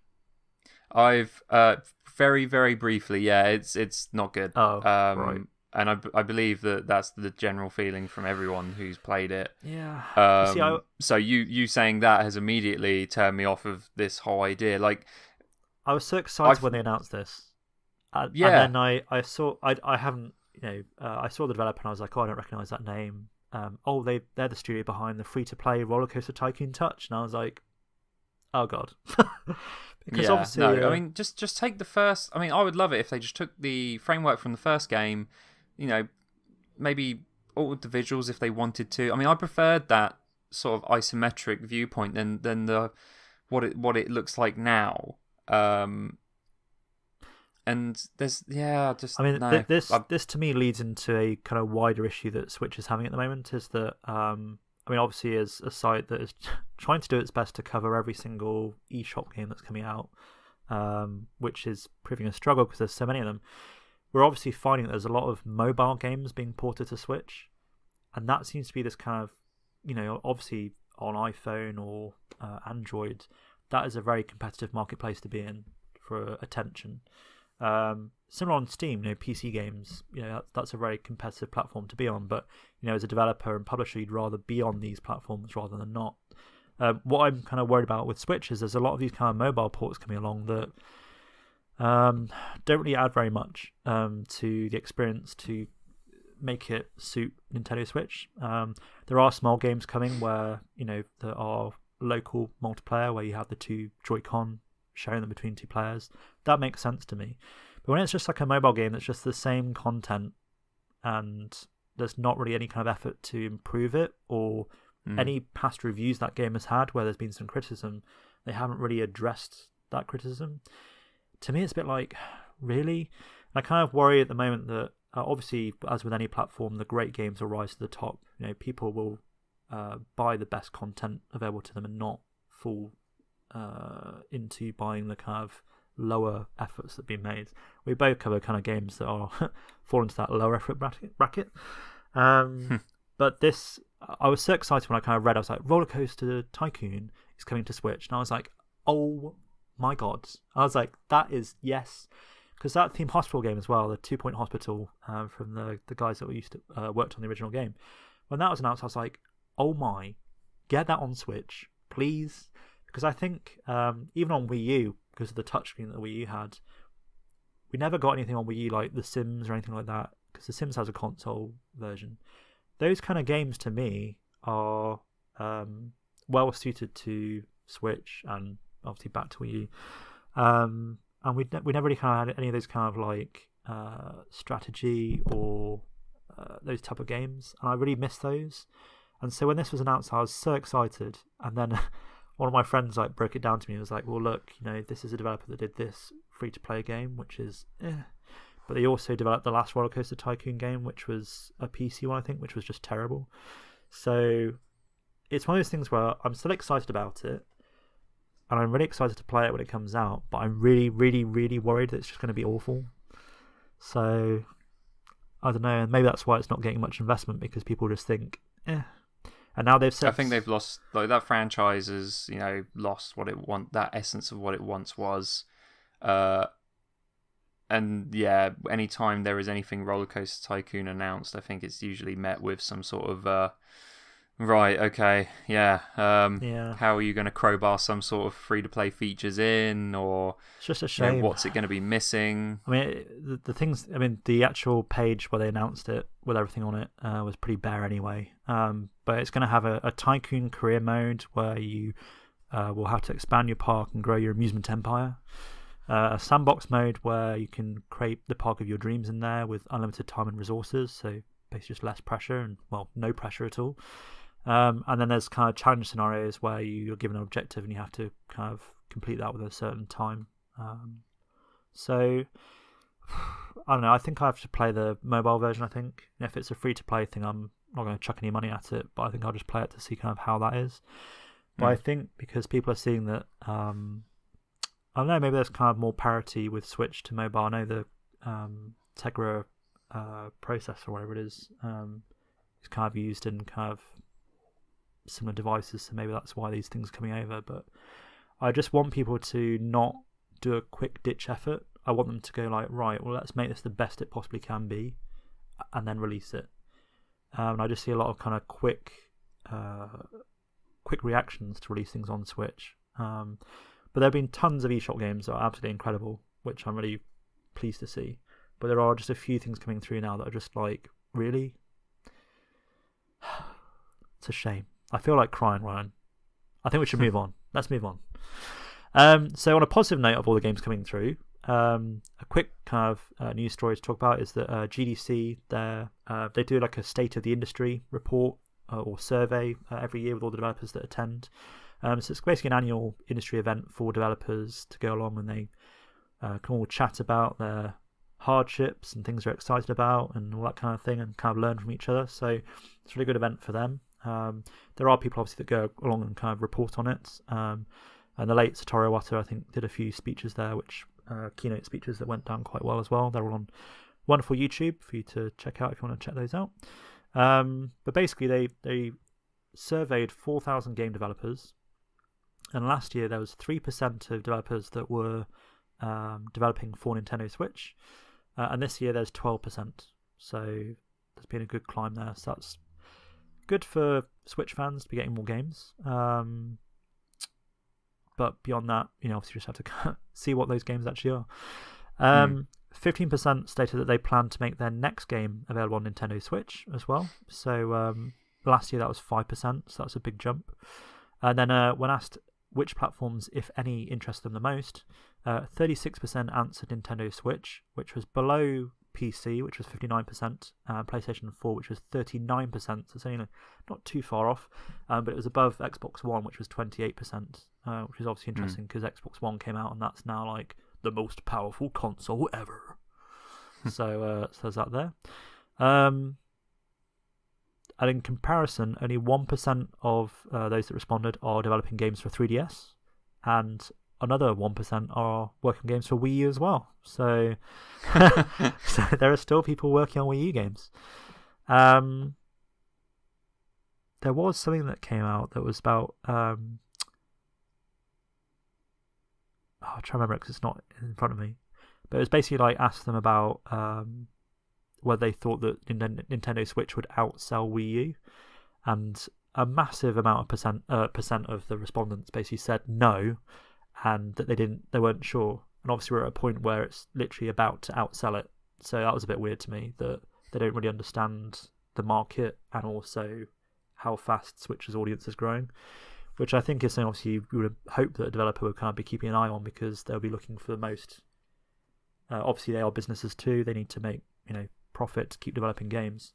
You'd hope they'd be looking for the biggest audience to reach out to publish a game on to get the most return on, but weird. But in terms of response as well, they said that 28% of response said that their games sold better than average on Nintendo Switch, 23% said that they were average, and 16% said that they have sold less on Switch when compared to other consoles. So no kind of hard numbers there really in terms of actual sales numbers, but certainly it's another positive thing where but kind of GDC kind of summarised then that 76% of developers have released a game on Nintendo Switch that have either sold or exceeded their performance on other platforms. So it's certainly an attractive place to be publishing your games, which is why we have so many to write about, which I guess we shouldn't really complain about, but keeping us busy. So that's that. On to negative news. Miitomo is going to be shut down on May 9th. It didn't really come as a particular surprise, but it's just a bit disappointing because it only came out 2 years ago. Do you play Miitomo much? Miitomo? No, I can't say that I have. But it made me wonder if there's room to move that over to Switch. If there might be a Switch version of Miitomo. I mean, I know Mii's have taken a bit of a backseat since we've moved over to the new system. And I mean, I'm not a particular fan of the Mii's. I think to begin with, it was this cool little thing where it's like avatars, isn't it, on Xbox? Yeah, I think Live. I think they were great when you had them in games. So like with the Wii, it was Wii Sports, Wii Fit. All those. Yeah, all those when kind it's of their games. own games. Wii Sports Resort was great. I don't like them crowbarred into like Mario Kart or Smash Brothers was a real bummer to see them in there. I did not create a Mii or implement the Mii so they didn't appear in the character selection screen, just because I felt that they hadn't earned their place in Smash Brothers, basically, because they're not really characters. They're a big part of. I would argue against you to say they're a big part of probably Nintendo's history now, in the sense of in terms of the Wii ecosystem, they had a big role to play, and also Microsoft copied them because when they launched their, I can't remember, I think it's called the new Xbox experience or something on 360. And they introduced avatars. That was in direct response to the fact that Mii's were so popular on Wii. I certainly think that their chapter has come to a close, but I still think they, in terms of looking back, I don't know. I kind of like them. I mean, the 3DS games. There's been Tomodachi Life and Miitopia came out, I think last year it was. And they actually put Mii's again into a game that actually made them feel a bit more worthwhile as experiences. The thing with Miitomo to me was I played it I really liked it when I first played it. I was like, oh, this is really, really fun. And I think it kind of had that, it was Nintendo's first smartphone app. It wasn't necessarily a game, although you could kind of play a kind of coin dropper type thing where you could kind of win new clothes and things for your Mii. but it wasn't something I returned to. I was getting increasingly annoyed by notifications from it telling me when everybody's birthday was, which was obviously slightly helpful if it was someone who actually used their name. But if it was like, I don't know, Blobby248, I mean, who's that? I don't know who. It's their birthday, but I don't know who they are. What? It just wasn't an experience I think that many people wanted to return to. And so I think it had potential. There was potential with the idea, but it just didn't really go anywhere. It was for a lot of people. It was the kind of thing. It was Nintendo's first smartphone release. Everyone was excited. What could it be? It's called Miitomo. It's going to be super weird. It's going to be very different. And then it was the kind of thing that I think people bounced off of quite quickly because there was just no real hook there. It was like, I get to answer questions and I get to do not really interact with other people, but and I can purchase items for my Mii and things like that. But beyond that, there was no real depth or substance to it. Yeah, it was that kept people coming back, like you said. And it also, I know obviously you have, as someone who was asked a question or whatever, you had the choice to respond to it or not. But it felt a bit invasive. Again, it's probably too strong a term, but it was a bit kind of like it didn't have the same quirk as Tomodachi Life and those other games enough to make you kind of really want to play it for a long period of time. And I, like you said, I just bounced off it. I was just like, I played it for like a month, maybe, if that, month, and I kept kind of hopping back into it every now and then to get some of the exclusive items like the Breath of the Wild stuff, and there was Nintendo Switch stuff that came out at launch on there as well. But I'll go in, get that stuff, and then just not play it again. So no, my little Mii's room is like wallpapered with Nintendo Switch logos and wearing a little Nintendo Switch T-shirt or something. I don't know. But I don't know. I like the idea of it in terms of how it was putting Mii's into the game and obviously exploring that. But beyond that concept, it just wasn't entertaining and something I really wanted to return to. I think that's been a problem with a number of their smartphone releases. Animal Crossing, I think. Yeah, a lot of people took issue with the fact that it just lacked that Animal Crossing charm. I mean, that game is based on these characters just saying, "Hey, if you have this item, I'll come to your camp." And when you compare that with the experience you have when you're playing a full-on Animal Crossing, there's a lot more character to it. You actually want to interact with these other animals who aren't just saying, "Hey, you need to put a half pipe in your camp, or I'm not going to come over." Yeah. And it's kind of like what you mentioned with Miitomo, where it just lacks that quirkiness that you'd expect from a Nintendo release. That you would see on their console releases, for example. It's weird because Super Mario Run I really liked, but I kind of fallen off that one as well because being honest, I don't really spend much time playing mobile games anyway. And obviously, it's kind of typically something that people play on commute. They'll kind of play it for a bit and then put it away. Obviously, I play a ton of Nintendo Switch now, and that's obviously really where I'm playing everything. And the weird thing to me is obviously they use the apps to kind of boost games related to them. So obviously they found with Super Mario Run that when that came out, people bought other Mario games. When they released Fire Emblem Heroes, which I think is arguably probably the best app that they've done so far. That obviously boosted Fire Emblem games. They've released Animal Crossing, and it has boosted New Leaf on 3DS. But there's no Nintendo Switch game.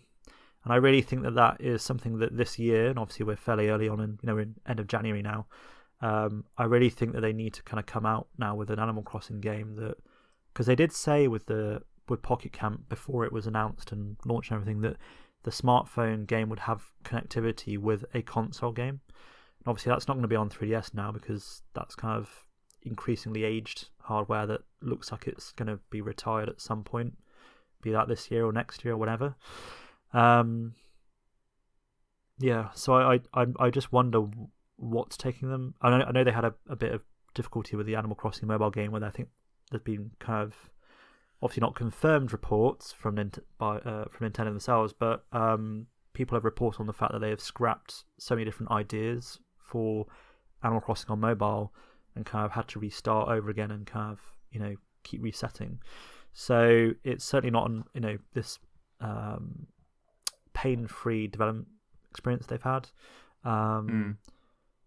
But I just wonder why they're not being a bit more prompt on bringing out a Switch Animal Crossing game. But maybe they're looking for the right time. I think New Leaf came out kind of midway through the year, kind of that summer kind of period, where kids can sink their summer holidays into it and all that kind of stuff, and us adults can kind of fit it around our daily lives.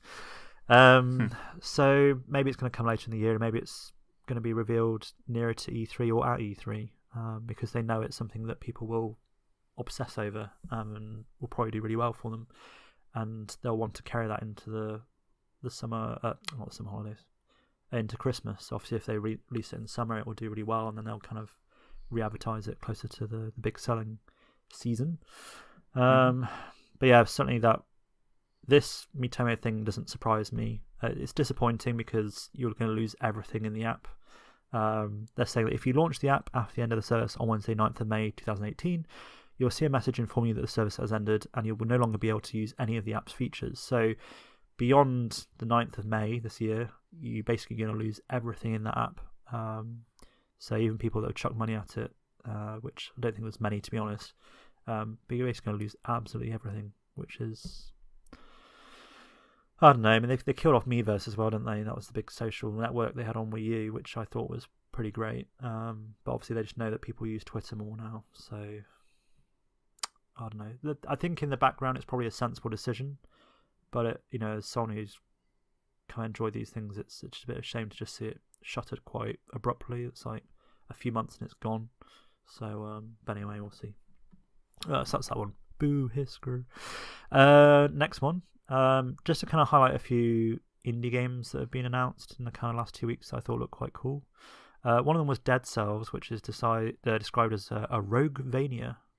So that one looks quite cool. It's kind of looks like a 2D Dark Souls in many ways. That one's quite cool. There's also one called Pixar, which is from the Ark Survival. I think it says it's a new take on the world of the multi-million selling Ark Survival Evolved, which is a game that people have been playing on, I think PC, Xbox, and PS4. I think it's on those. It's kind of like a voxel take, so like Minecraft. It sells all the dinosaurs and things in there, but it's basically like a sandbox game where you hunt around for things, harvest things, craft things, grow things, and build shelters to protect themselves from dinosaurs, natural hazards, and other players that may prove to be hostile. So that looks quite cool. That's coming out. I think it's entered Steam Early Access. I think that's why they announced it now. But it's coming out on console. That one's in late 2018. And then the Dead Cells one, which for some reason is not... God, it's not loading. Oh well, that one's coming out this year as well, but that one looks really cool. And that one looks interesting, yeah. A 2D Dark Souls sounds really cool, actually. Yeah, I mean, they've got like obviously trailers and stuff and GIFs or GIFs, but all that looks really, really cool. And again, it's kind of like a type of game that I probably wouldn't typically play, but if there's something that really fascinates me, it's something I'd definitely look to pick up. So yeah, that's one on my list. Although I'm sure everyone that writes for the site will be kind of fighting over it, but hopefully nobody has to die in that process. But we'll see. One thing as well is there's a story that a US gamer published, but then they're embargoed on it. So they had to pull it, but then obviously everybody else just picked it up because they weren't embargoed by an NDA. So that's just about Secret of Mana. So there's an HD remake, which I think many people will know about, coming out on PS4, I think PC as well. And when that got announced, there was a lot of like, why are you not releasing this on Switch? And again, this is another kind of story like Monster Hunter World, where it started development before they knew what Switch was. And so they said that's about 2 years ago, the team. So this is the producer, Masaru Oyamada. He says the project started 2 years ago and Switch wasn't announced at that point. And once they'd announced the remake, which was obviously last year when Switch was obviously doing quite well, he says they were very surprised to see the amount of demand and feedback for a potential Switch version. But he says, this is quite a positive thing, so the voices are heard, we're aware that people are desiring a Switch version, and we'll make an effort to see what is feasible in the future, though nothing is confirmed or planned. So, to me, that just reads that we know you want it on Switch, and I think it's pretty likely it's going to come out on Switch.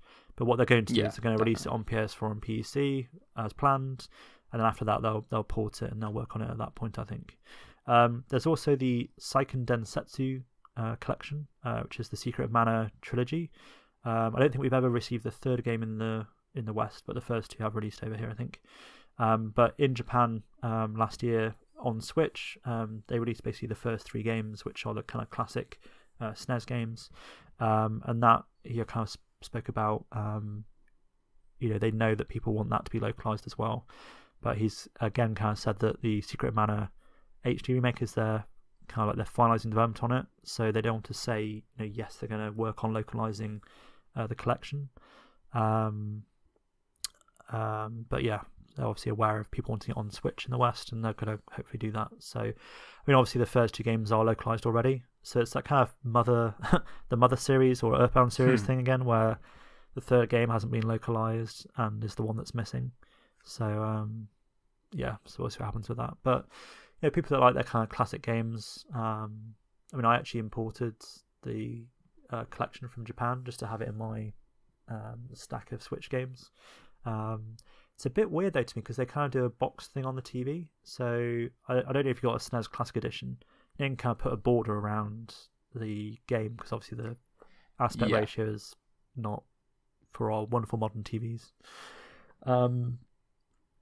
They basically put a border around it, but for some reason it doesn't quite look right. Like it needs a patch to kind of iron out a bit of, I don't know how to explain it.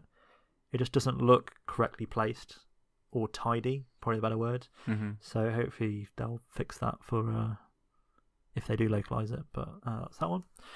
And then to wrap up our wonderful podcast, the last story was that Nintendo has no arms.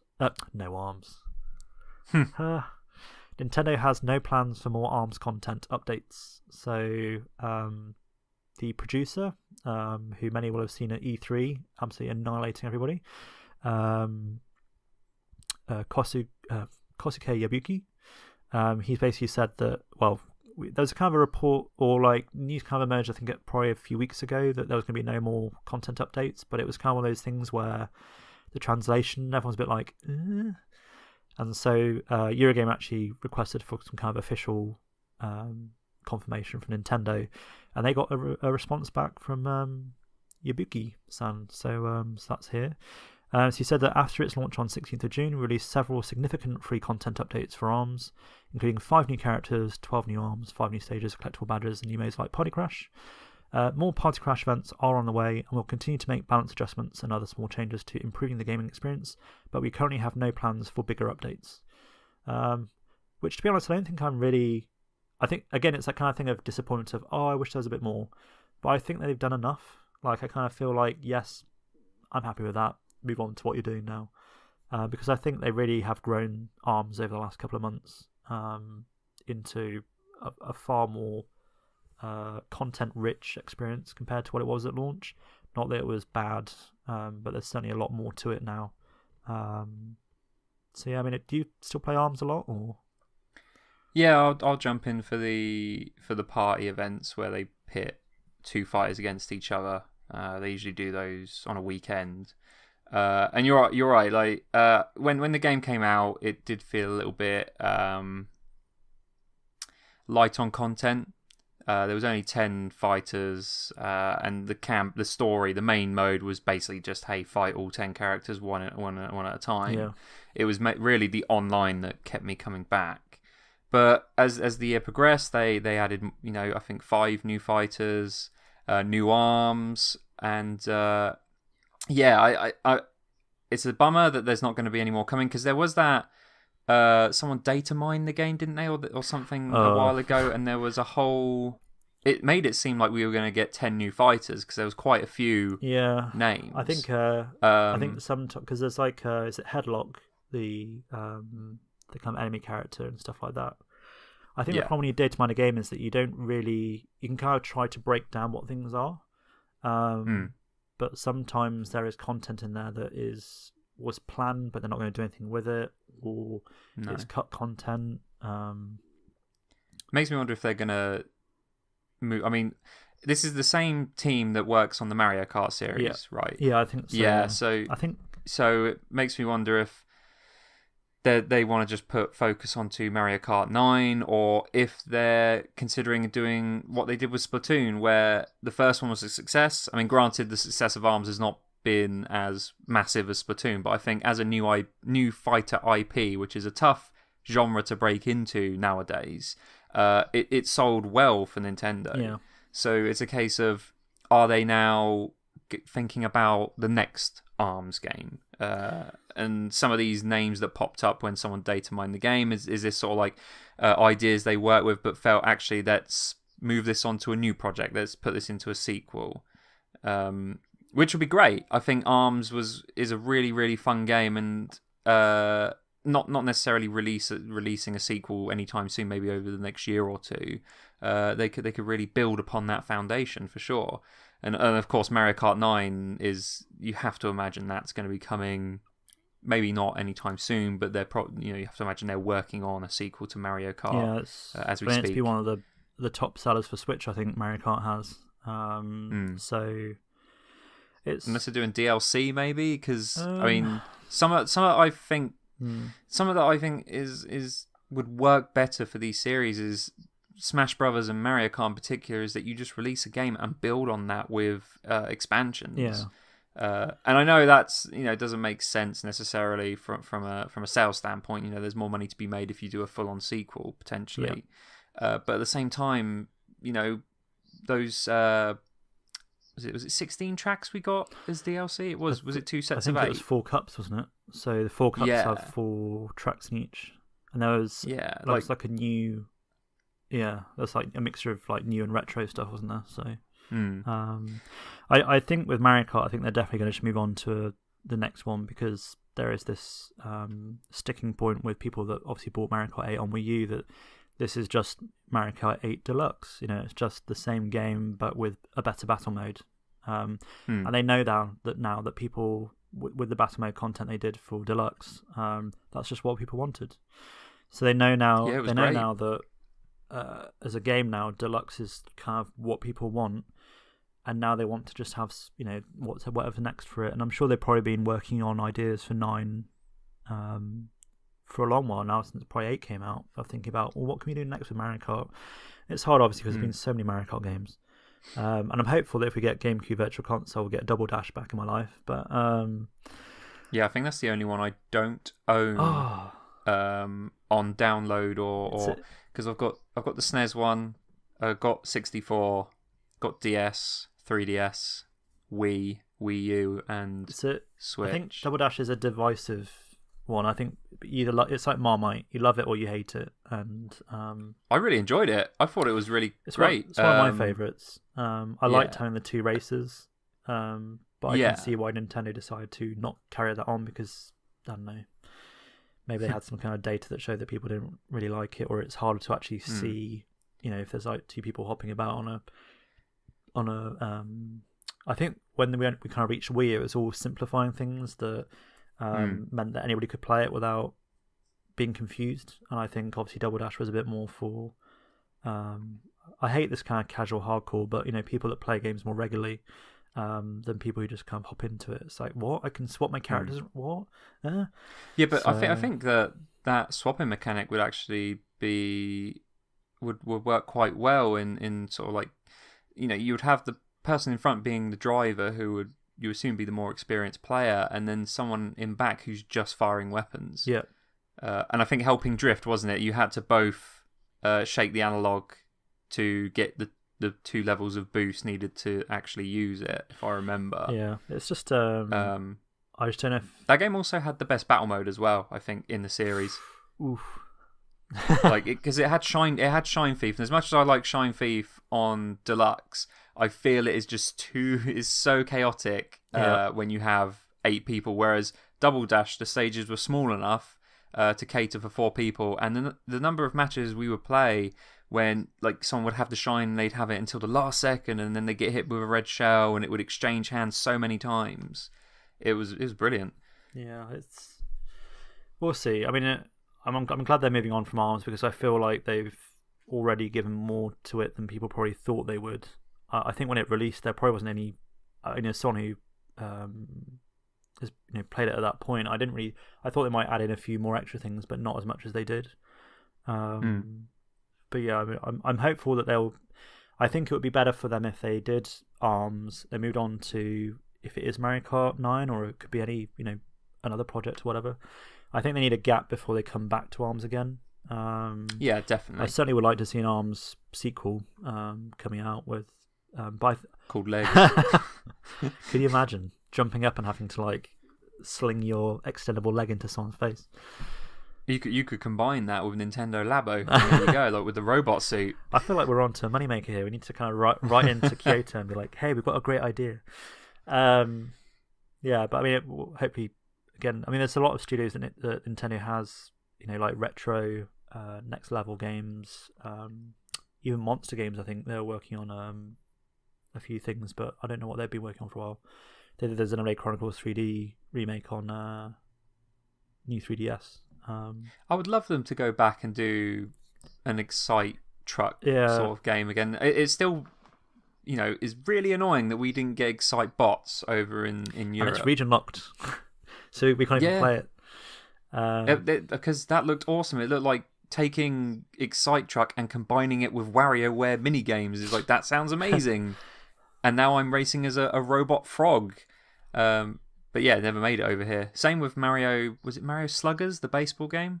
Yes, but I think we got a baseball game over here, but I can't remember whether it was a GameCube one. We got the GameCube one. I think it was called like Mario Superstar Baseball, which was a really good Mario sports game. And actually got me into baseball for a bit. But I kind of like that there's some mystery still. Like, I mean, I am getting to the point of annoyance that Retro Studios game is completely like still unknown. And there was somebody. There's only so many times you can look at pictures of meat on their Twitter. Oh yeah, they're fond of barbecues. I mean, someone was saying that they thought that Retro was working on a kind of like a casual project or like a non-hardcore project, so like something like Labo. But I don't know how grounded that is in credibility or not. That'd be a real shame, I reckon, if that were true. I mean, I'm hopeful they're either rebirthing an old IP that's been a bit dormant for a while, or they're actually just working on a brand new IP that's just gonna, and it's gonna be really interesting when they announce it, because there's like probably about 4 years of silence. Like it's just gonna suddenly come out as like. And I'm hopeful it's like, because Nintendo's obviously had over the last couple of years, Zelda was obviously their big game. I think, I can't remember like year to year now. There was Zelda, and then the next year there was like Super Mario Odyssey, I think. So last year there was New Donk City as their booth. So I'm wondering what their big game will be now to kind of, or whether it'll just be a booth where they just have lots of different things this year or not. Or if there's going to be like one big game. But I feel there's a couple of ways that they could go, and this is probably a discussion we'd have maybe if we did like a pre-E3 podcast. Yeah. We'll do a prediction podcast. Yeah, that'd be fun. Yeah, who has the most right? It'll probably be you. Bingo cards. I'm a dreamer, so. but maybe if Smash Brothers gets announced, because whether it's a deluxe, they could easily theme a booth around. Yeah, that. they did the tournaments last year, like Splatoon 2, ARMS, and I'm sure there was another one. Oh, Pokken tournament. Pokken. I can't ever say that game right. Pokken Tournament DX. Yes, they did those last year, and I think that's because there's obviously the public now going into E3. I think that they quite like doing those to keep talking about how they're looking to engage with their fans in different ways, and I think that's one thing they're probably going to bring back if it's not the Nintendo World Championships again, which was actually quite good last year, but there was no surprises there in terms of, hey, here's a game announcement, which I think they should have done. Made the whole thing seem kind of strange that it existed. Yeah, because you usually take that as an opportunity to reveal a game of some sort. Yeah, but it was just genuinely. Final thing was Odyssey, wasn't it? So and people are obviously already excited for that anyway. Yeah. So just like okay, so I think everyone expected Smash Brothers then, didn't they? And me included, actually. Well, I thought it'd be something, but. I mean, at this point, I'm very confident in what Nintendo's doing with Switch. I feel like they know what their plan seems to be very considered and far more effective, obviously, than what Wii U ever achieved. And so for that, I'm kind of excited still about what's coming up in the year ahead. And obviously, Labo was an announcement no one saw coming, and it was like, oh, okay, well, that's quite interesting. But and people were kind of interested to try it out, but slightly apprehensive, I think, broadly speaking, but still excited. And I'm hopeful there's going to be a few games that drop this year, or even announcements of things that are coming out in 2019. I don't mind if it's something that's a bit further off. It doesn't, because they seem to kind of want to stick to, we're announcing this game in June, it's coming out in September or this year, and they want to kind of have things fairly close. But obviously, I mean, thinking back, I mean, last year was a bit strange in that, as like the E3 spotlight was, we're going to talk about 2017 games, and then it's, here's Kirby, here's Pokemon, here is Yoshi, or here's Metroid, and these were all 2018 and beyond games. So yeah, I mean, I feel like they, even when they do say we're going to focus on this, like this up and coming stuff, that's usually a flat lie, and then they go and announce a bunch of stuff that's coming in the future. Do you remember the year when Sony had that holy kind of 3 announcements they made of Final Fantasy VII Remake, The Last Guardian, and Shenmue 3, and everybody went mad. And obviously, Last Guardian's come out, but we haven't seen Final Fantasy VII Remake for quite a while. And Shenmue 3 is still being developed, and and I think, I can't remember the year, I think it might have been 2015, that press conference. But I think that's what Nintendo is not wanting to do, to announce something that's going to come out in, maybe 2015 is probably a bit too far back, maybe 16 or something.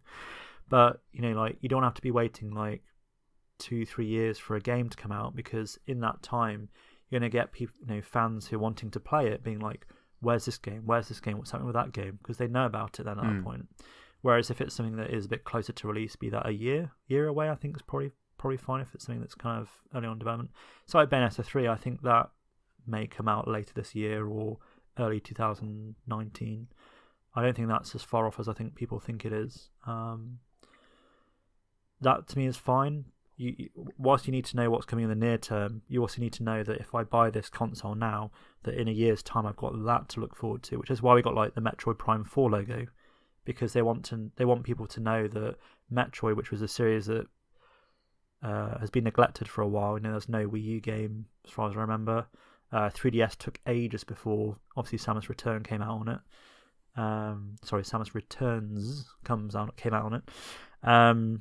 So I think, just kind of those nods to say, look, we know you didn't get a Wii U game, but we're working on Metroid Prime 4 for Switch, and that could come out in 2019. I think people would still be happy, because you've engaged a fan base that kind of feels for a long time that Nintendo's not really acknowledged it in the best way. Obviously, last year changed that, but but we'll see. But E3 is 5 months away now, is it? February, March, April, May, about 5 months. So we've got a little while to wait, and I imagine a direct will crop up between now and then. So hopefully a few more surprises in it, and we'll see what happens then. I think that's a wrap for this podcast. So thank you very much if you have been listening all the way up until this point. If you're on YouTube, please like, subscribe, leave us a wonderful comment with your feedback. If you're on iTunes, again, please subscribe, but also leave us a wonderful comment on there as well to let us know that you're enjoying yourself. And we'll see you next time. Thank you very much. Bye-bye. See you in 2 weeks.